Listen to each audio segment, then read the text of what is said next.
우리 하나님의 말씀 욥기서 8장 1절 말씀 보시겠습니다.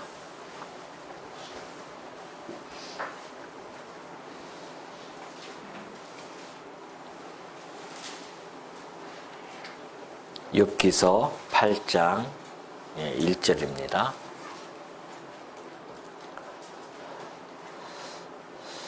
수아 사람 빌닷이 대답하여 이르되 내가 어느 때까지 이런 말을 하겠으며 어느 때까지 내 입의 말이 거센 바람과 같겠는가.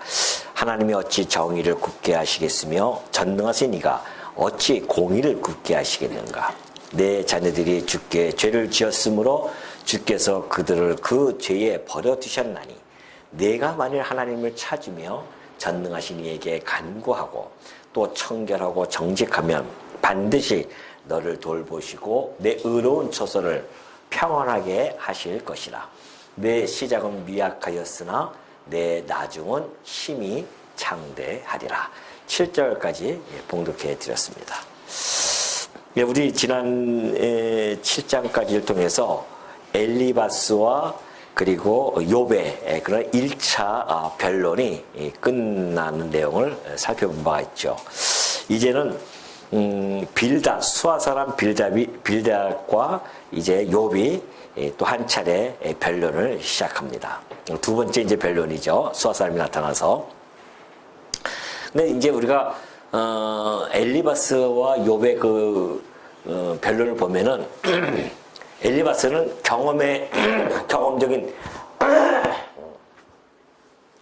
경험적 지식을 가지고 욥과 변론을 했었습니다.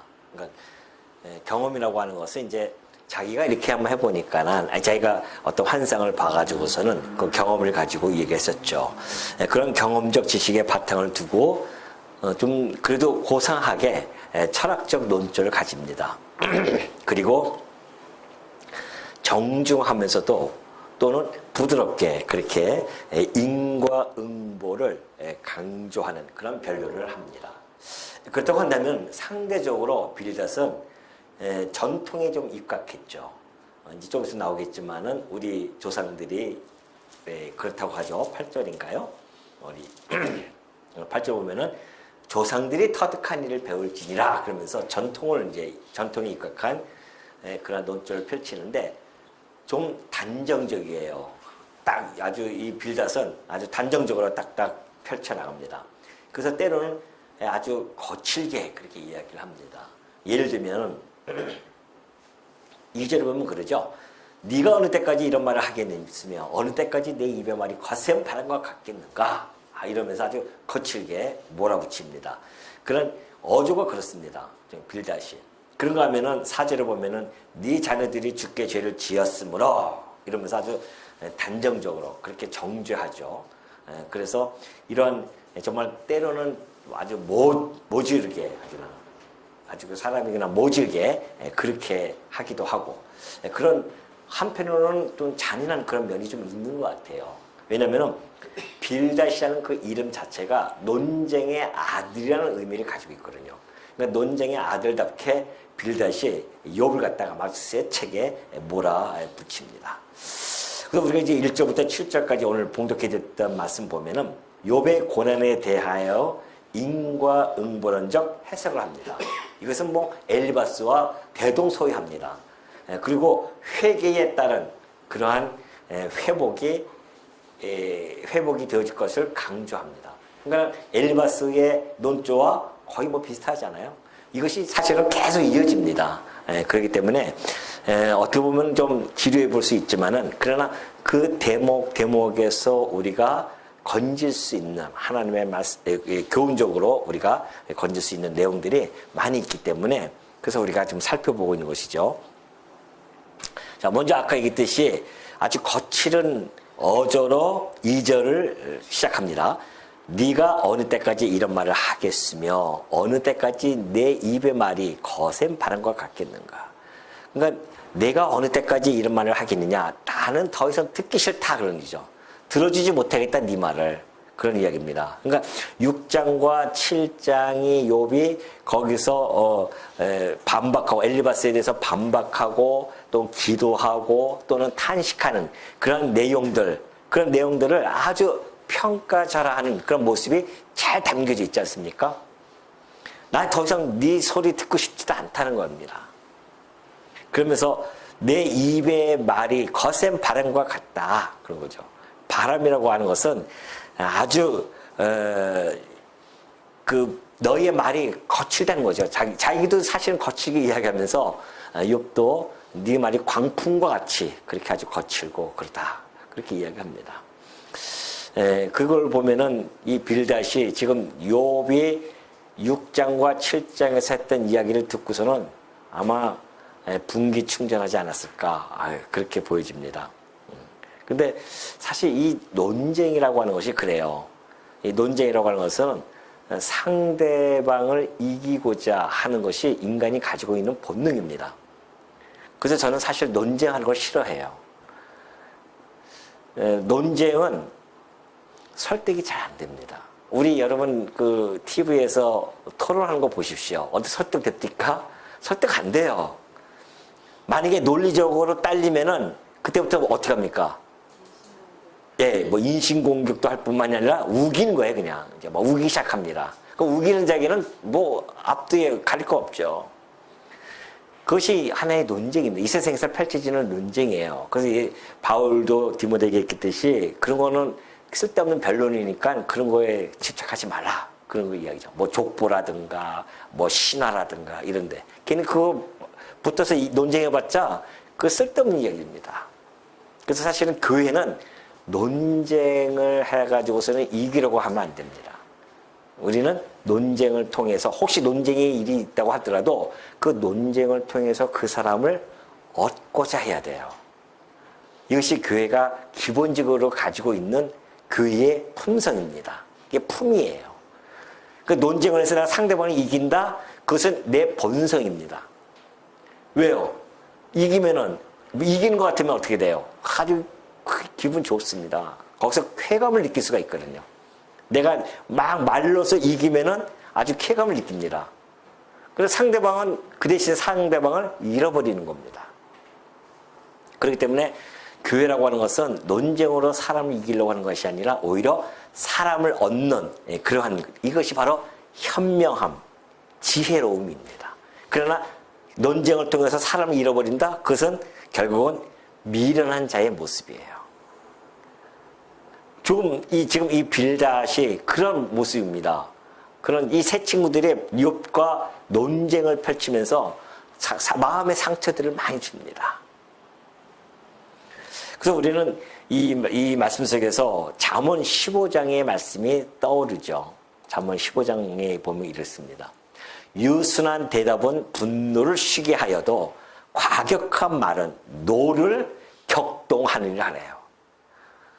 유순한 대답, 어떤 논쟁이 펼쳤을 때 대답할 때요, 유순하게, 부드럽게, 정중하게 그렇게 이 대답을 해버리면 상대방이 분노로 막 묻고 그러다 할지라도 쉬게 되어집니다. 분노를 쉬어요.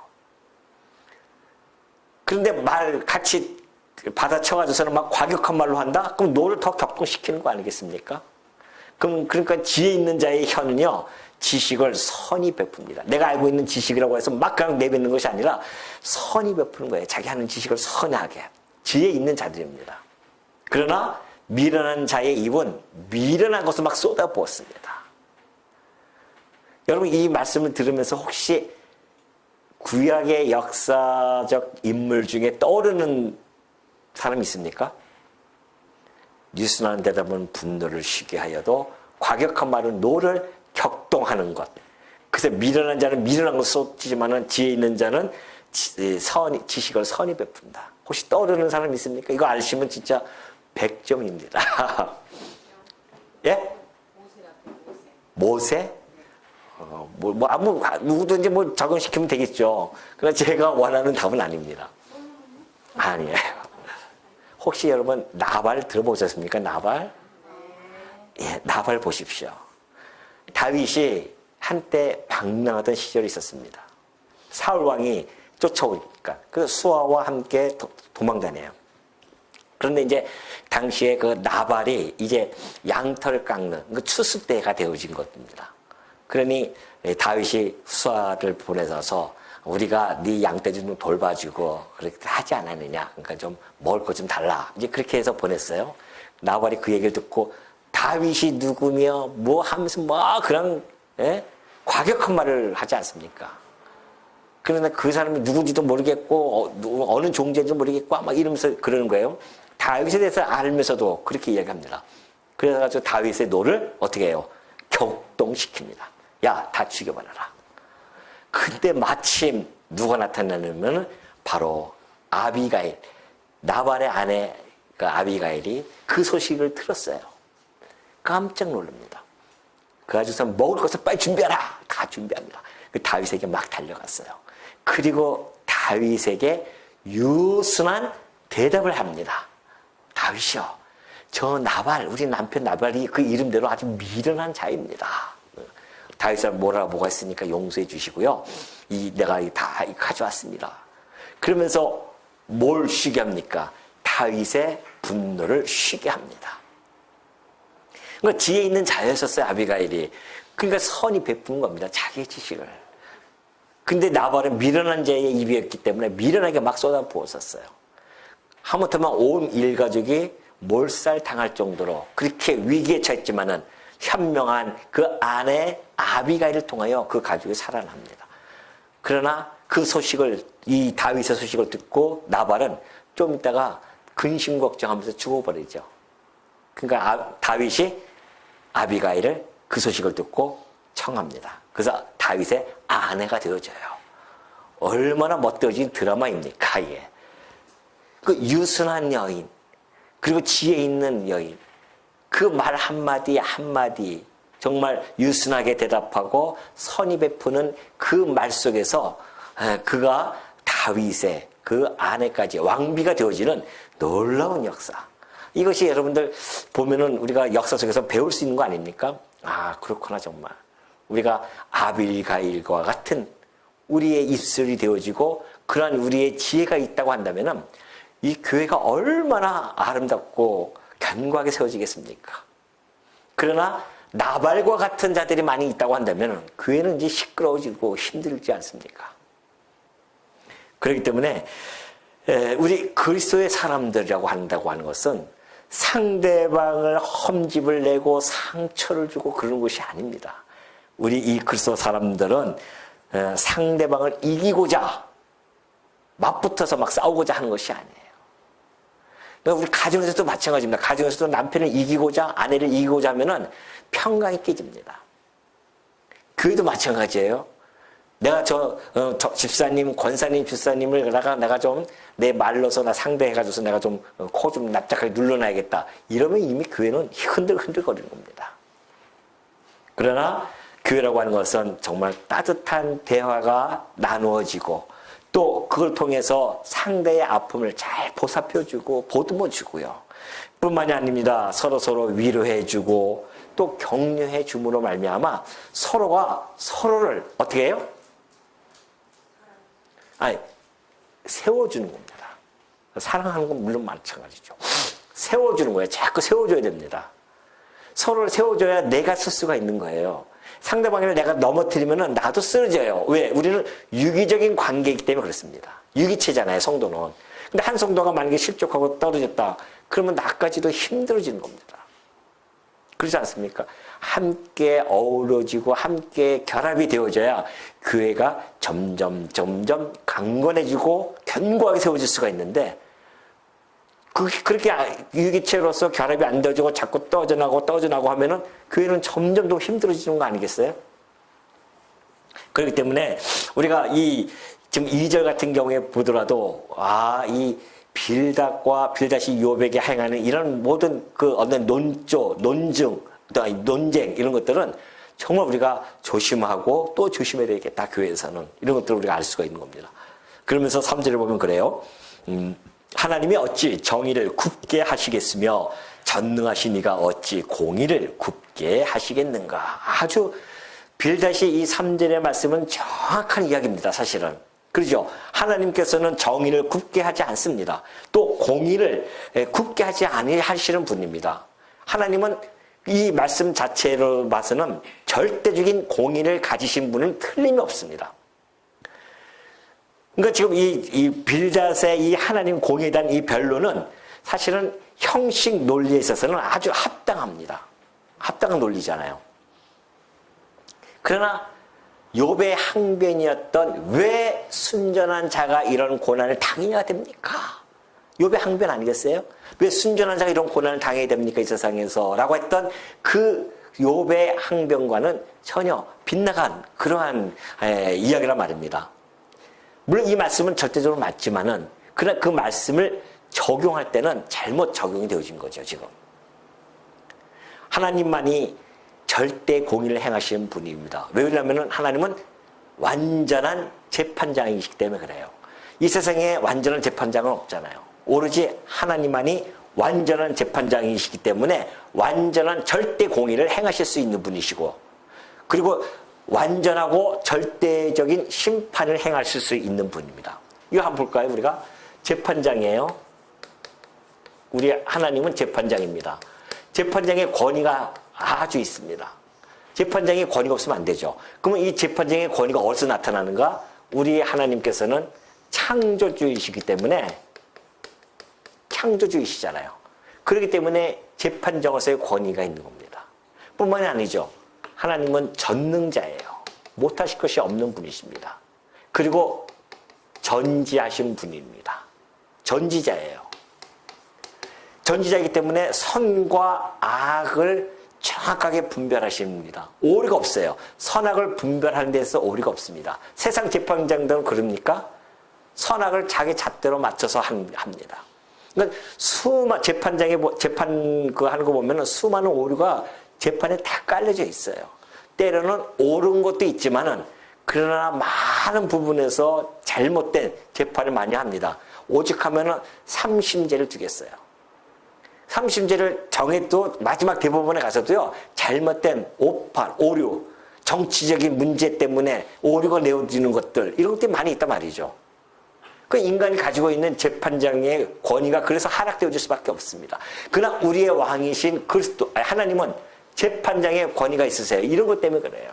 전지자뿐만이 아니라 그분은 의로우신 분입니다.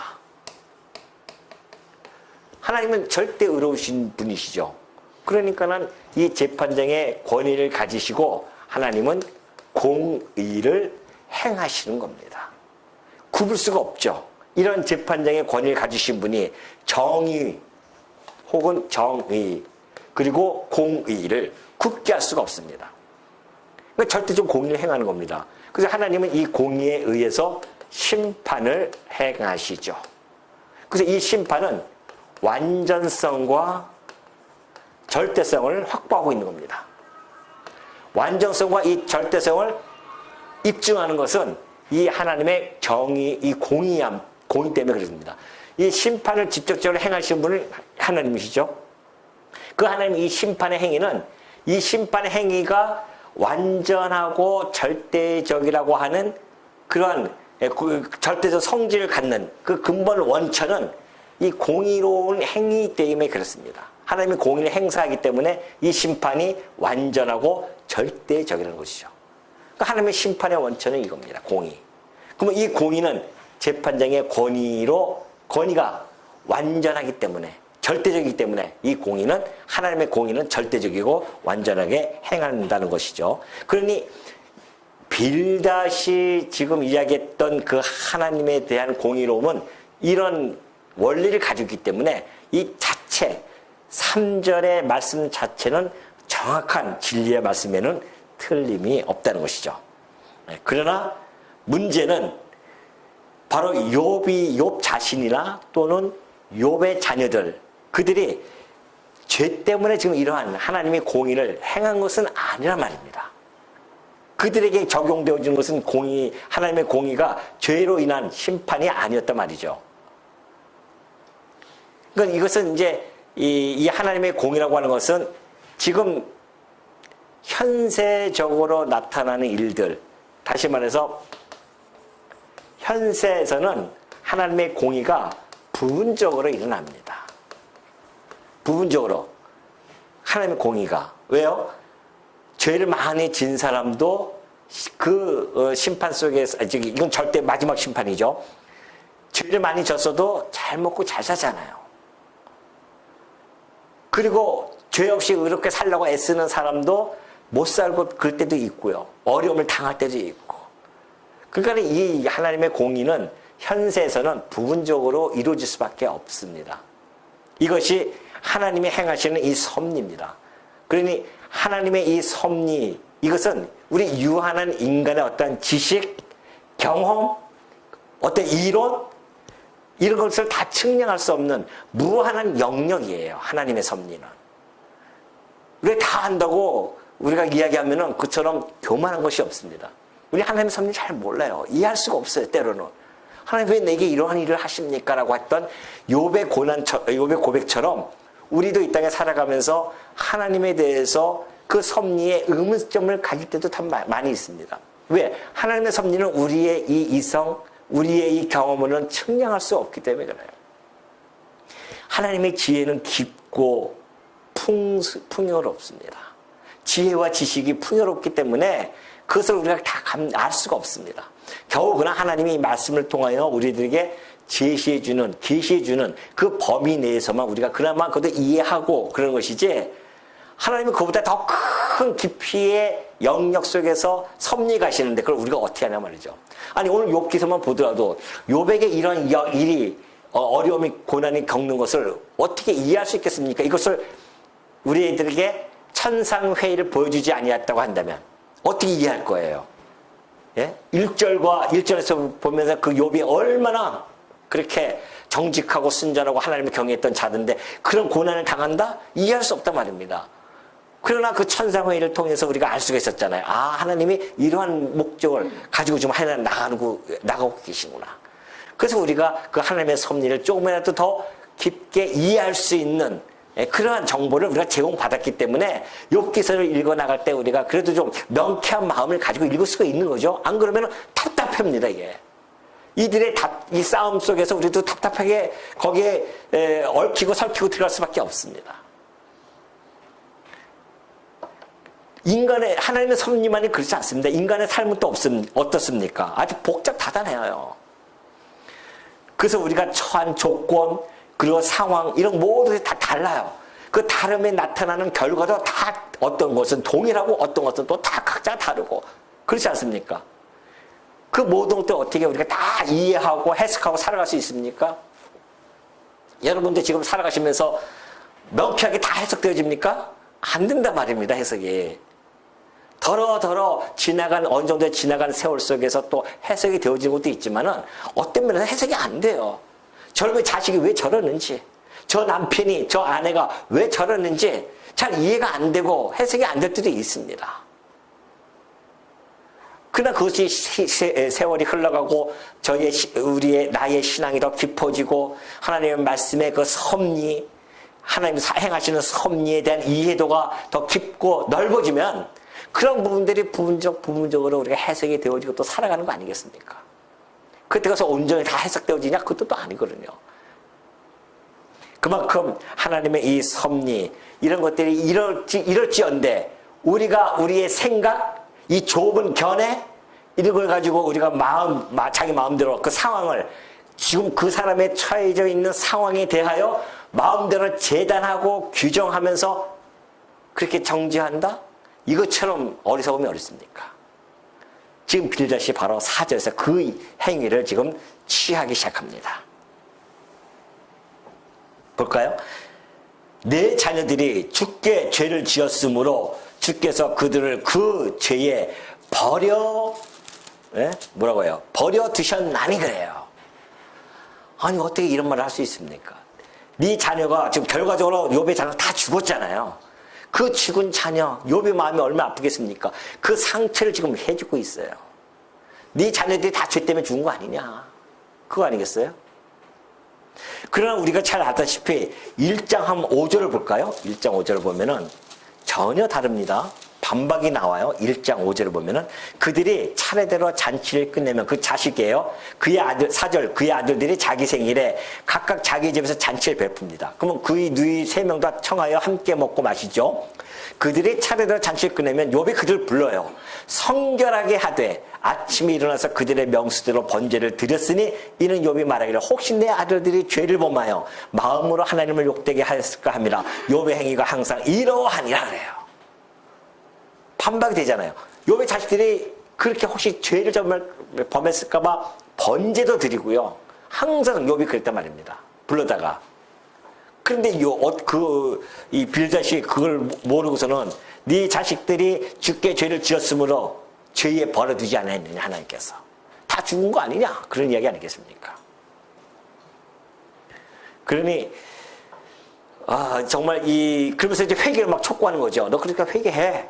그런 겁니다. 남의 불행을 판단한다고 하는 것은 그것처럼 교만한 죄가 없습니다. 자기가 재판장이 된 거예요. 우리도 그런 함정에 빠질 때가 참 많이 있잖아요. 우리 자식들에게, 우리 남편에게, 우리 아내에게, 내 친척에게, 내 친구에게. 그의 불행을 내가 좀 성경 좀 안다고 해서 성경을 가지고 막 잣대를 들이대면서 판단하고 규정하고 재단해버린다? 이것처럼 교만한 건 없습니다. 아주 교만이에요. 야고보 사도는 일찍이 그런 말씀하셨습니다. 야고보 4장 11절 보면 그래요. 형제들아 서로 비방하지 말라. 형제를 비방하는 자나 형제를 판단하는 자는 곧 율법을 비방하고 율법을 판단하는 것이라. 네가 만약 율법을 판단하면 율법의 준행자가 아니요 재판관이로다. 우리 성도들은 다 인간들은 율법을 준행하는 자지 재판관이 아니잖아요. 너 율법대로 행했어? 안 했어? 이거 아니에요. 우리는. 이건 하나님만이 하실 수 있는 겁니다. 재판장만이. 그러니까 야고보 사도가 곧바로 나오잖아요. 입법자, 그 법을 세우는 자, 재판장은 누구냐? 오직 한 분이시다. 능히 구원하기도 하시며 멸하기도 하시느니라. 하나님은 재판장 이런 권위를 가지시기 때문에 이 심판을 통해서 구원하기도 하시고 또는 멸하기도 하시는 분. 왜? 그의 이 공의로움, 이 권위로 인한 나타난 공의로움이 심판의 완전성과 절대성을 가지고 있기 때문에 그래요. 그런데 너는 누구이기에 이웃을 판단하느냐는 겁니다. 이웃을 판단하죠. 그러니 이것처럼 빌닷이 지금 이 얘기했던 이 불행한 그 욥의 상황을 가지고 이렇게 정죄한다? 이것처럼 정말 이 잔인한 그런 말투가 없는 거죠. 우리는 이런 걸 통해서 정말 깊이 생각해야 됩니다. 나는 혹시 정말 하나님처럼 재판관이 돼서 저 사람 왜 저래? 이 사람 왜 저래? 라고 혹시 우리는 3, 4, 5 모여서 그런 이야기 하진 않으셨는지. 내가 율법을 준행자가 아니라 예수님께서 주셨던 그 계명, 내 이웃을 내 몸처럼 사랑하라고 했던 그 계명, 서로 사랑하라고 했던 그 계명의 준행자가 아니라 너 사랑 못했지? 못했지? 하면서 우리는 재판하는 자들이 아니었는지 깊이 생각해야 됩니다. 이건 우리 가정에서도 그렇고요. 친척, 친구들, 주변에 있는 모든 사람들에게 동일하게 적용이 되어집니다. 그러니 지금 지금 빌닷이 그래요. 내가 만일, 근데 그 죄를 정죄하고 나서 네가 만일 하나님을 찾으며 전능하신 이에게 간구하고 또 청결하고 정직하면 반드시 너를 돌보시고 내 의로운 처소를 평안하게 하실 것이라 그래요. 다시 얘기합니다. 네가 만약 하나님을 찾으면 이제는 네가 죄 때문에 네 자식도 죄 때문에 너도 죄 때문에 이렇게 됐으니까 네가 하나님을 이제 찾으라. 뭐예요? 회개하라는 거 아니겠어요? 전능하신 이에게 간구하라. 이 죄를 용서를 비르라는 거죠. 그리고 또 네가 청결하고 정직하면 죄에서 돌아와서 네가 다시 도덕적인 회복을 꾀한다고 한다면은 반드시 너를 돌보시고 내 의로운 처소를 평안하게 하실 것이야. 그렇게 이야기합니다. 사실 이 말씀 자체에 보면은 이것도 역시 마찬가지입니다. 빌닷이 한 이야기는 물론 이것이 아주 잘못된 이야기는 아니에요. 우리가 죄를 범했을 때에 하나님께 간구합니다. 그래서 우리 하나님만이 우리 이 고난 중에 우리가 피할 처소입니다. 뿐만이 아니죠. 우리가 고난에 처했을 때에 하나님만 의지하는 것, 그런 자들은 우리 고난을 당한 자들의 의무이자 또한 우리의 관심 아니겠습니까? 하나님에게만 의지하는 것, 하나님께 피하는 것. 또 죄인도 역시 마찬가지입니다. 용서와 은혜를 구하고 간구하는 것들, 이런 모든 것들은 맞는 말씀입니다. 사실은. 그때 우리의 마음에 평안함을 줄 수가 있죠. 그러나 지금 이 빌데시 얘기했던 것처럼 내 시작은 미약하였으나 내 나중은 심히 창대하리라고 하는 어떤 물질적인 회복까지는, 그것도 역시 여기서 반드시 그래요. 반드시 하나님께서 그렇게 해줄 것이다. 반드시 그렇게 안 될 수도 있잖아요. 우리가 회개하고 돌아선다고 하는 것은 영적인 회복을 이야기하는 것이지 물질적 회복까지 보장되어진 것은 아닙니다. 그러나 지금 이 빌닷은 그것을 아주 반드시 그렇게 될 것이라고 그러죠. 6절에 보면은 또 청결하고 네가 정직하면, 아니 욥기서 1장 1절이 그걸 또 반박하지 않습니까? 욥은 어떻게 해요? 순전하고 정직하고 하나님을 경외할 뿐만이 아니라 완전한 자라고 그렇게 칭함을 받던 자였었습니다. 그러니까 지금 빌닷이 이야기한 것은 잘못된 거죠. 그 내용 자체는 맞지만은 적용 면에서 잘못된 겁니다. 욥에게 적용할 수 없어요. 욥은 왜? 청결하고 정직했기 때문에. 그래도 불구하고 그는 고난을 당하고 있어요. 지금 평안이 지금 건너갔단 말입니다. 그러니까 이 빌닷의 이야기들은 사실상 어떠한 보편적 진리일 수는 있지만은, 그러나 그것도 역시 이 센스에서는 그렇게 어떤 사람은 그렇게 적용이 되어지고 어떤 사람은 안 될 수도 있고 그렇습니다. 그러나 이 종말에 가서는 반드시 이루어지죠. 이 현세가 아니라 종말에 가서는 반드시 이 심판일 때는 하나님께서 그 공의에 따라서 완전하게 절대적으로 할 것입니다. 그러나 지금 우리는 현세에서 살고 있잖아요. 현세에서 살고 있기 때문에 부분적으로 이루어지는 이런 이야기들을 빌닷처럼 이렇게 단정적으로 그렇게 적용을 시킨다고 하는 것, 이것은 잘못된 적용이라는 것을 너무나 잘 말해주고 있습니다. 또 뿐만이 아니에요. 우리가 이 욥기서 8장 이 7절의 말씀은 여러분 너무나 잘 알고 있잖아요. 내 시작은 미약하였으나 내 나중은 심히 창달이라. 이 9절만 떼서는 얼마나 많이 사용합니까? 특히 무슨 어디에 가요? 식당 이런 데 사업할 때에 그거 하나 딱 사가지고 가죠. 그러나 우리가 문맥적으로 그 말씀을 사용하려고 한다면 그 앞에다가 반드시 써야 돼요. 네가 죄를 회개하고, 여기 써 있잖아요. 네가 죄를 회개하고 하나님을 찾으며 전능한 신에게 간구하고 네가 청결하고 정직하면 내 시작은 미약하였으나 내 나중은 심히 창대할 것이다. 이렇게 나와야 될 거예요. 문맥적으로 보면은. 그러면 그거 팔릴까요? 안 팔릴까요? 전혀 안 팔리죠. 그런데 가장 이 말씀을 이게 잘못 도용되어지는 이 말씀 중에 하나가 바로 이 말씀이었습니다. 무조건 시작은 미약했으나 끝은 창대할 것이다. 아까 얘기했듯이 네가 회개하면 그 앞에 붙여야 됩니다. 그리고 회개만 하는 것이 아니라 청결하고 정직해야 된다. 그 말씀이 앞에 둘 때만이 이 말씀을 정확하게 사용이 되어지는 겁니다. 그런데 우리가 말씀을 사용할 때 정말 조심조심해서 사용해야 됩니다. 문맥에 따라서 그 의미를 가지고 사용해야 되지, 이렇게 하나만 딱 뜨면은 뜬금없는 거죠. 그럼 네가 죄를 져도 시작은 미약했지만은 끝은 창대할 거야, 이 말하고 뭐가 다릅니까? 전혀 사용되어질 수 없습니다. 그럼에도 불구하고 이 말씀은 영적으로 우리가 접근하고 영적으로 해석이 되어지고 영적인 의미를 담을 때에 이 말씀은 우리들에게 많은 교훈을 줍니다. 우리 예수님께서 이런 말씀을 하셨어요. 마태복음 보면은 13장 31절에 보르죠. 또 비유를 들어 이르시되 천국은 마치 사람이 자기 밭에 갖다 심은 겨자씨 하나를 같으니. 이는 모든 씨보다 작은 것이로되 자란 후에는 풀보다 커서 나무가 되매 공중의 새들이 와서 그 가지에 깃들이느니라 그래요. 그죠? 교자씨 아주 미약합니다. 근데 이것이 점점 자라서 나무가 돼서 그 가지가 깃들여요. 많은 새들이 와서 쉼을 얻듯이 천국이 바로 그런 곳입니다. 이 7절의 말씀을 영적으로 해석하면 천국의 모습입니다. 예수님이 오셔서 처음 미약하게 12제자를 통해서 시작되어졌는데 그것이 점점 확산되어 가서 지금 전 세계에 하나님의 백성들이 차 있지 않습니까? 하늘의 별처럼. 끝은 창대할 겁니다. 영원한 기업, 영원한 것을 받아요. 오늘 이것이 우리 개인적인 영적으로도 우리에게 개인적으로 왔을 때는 받아들일 수가 있습니다. 왜요? 우리가 죄를 회개해요. 하나님께 돌아왔습니다.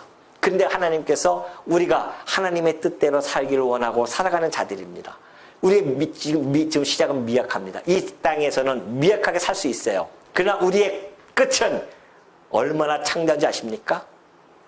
영원한 기업을 우리는 소유하게 되어지고 그 기업에서 영원토록 왕노릇 한다고 하는 이 사실.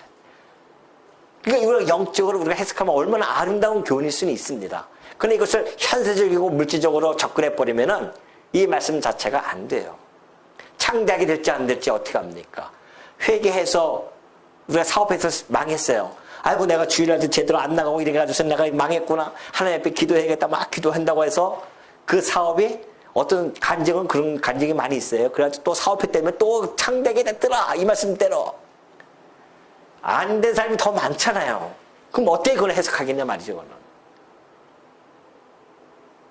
그래서 성경 말씀 이러한 것들을 적용할 때 기계적으로 도식적으로 접근해서 그것을 일반적으로 사용해버리면 안 됩니다. 성경 말씀이. 그러니까 우리가 성경 말씀을 적용할 때는 함부로 적용하면 안 돼요. 우리가 마음대로 막. 그리고 우리가 적용을 시킬 때도 정말 그 상대방이 상처를 입지 아니하도록 그렇게 적용을 하고 권면을 하고 그러는 것이 현명함과 지혜로움이라는 사실. 여기 마태복음 13장 33절도 똑같은 이야기입니다. 비유로 말씀하실 때 천국 마치 여자가 가루 서말 속에 갖다 넣어 전부 부풀게 한 누룩이 얼마나 많아요. 미약합니다. 그러나 이 천국은 점점 그 누룩이 퍼져서 부풀게 하지 않습니까? 창대하게 합니다. 이것이 천국의 모습. 그렇다고 한다면 오늘 우리가 이 1절과 7절까지 말씀을 통해서 빌다시 말했던 이 말씀을 우리가 개인적으로 영적인 의미를 담고 받아들인다고 한다면 우리에게는 많은 유익을 줄 수 있는 말씀입니다. 그러나 이것을 개인적으로 적용시켜서 현세에 적용시킨다고 하는 것은 잘못된 적용이었다. 이것을 우리가 다시 한번 깨닫게 되어지고 이 말씀들을 다른 사람에게 여러분 적용시키지 마시고 누구한테 적용하라? 나한테 적용하되 어떻게 해요? 영적인 의미를 담고 적용함으로 말미암아 이 말씀이 우리에게 아름다운 말씀으로 또 생명의 양식으로 승화되어지는, 그래서 우리가 이 양식을 먹고 더욱 힘있게 우리의 삶에 또 우리 신앙에 유익을 받는 그런 우리 성도님들이 되어지시기를 당부드립니다.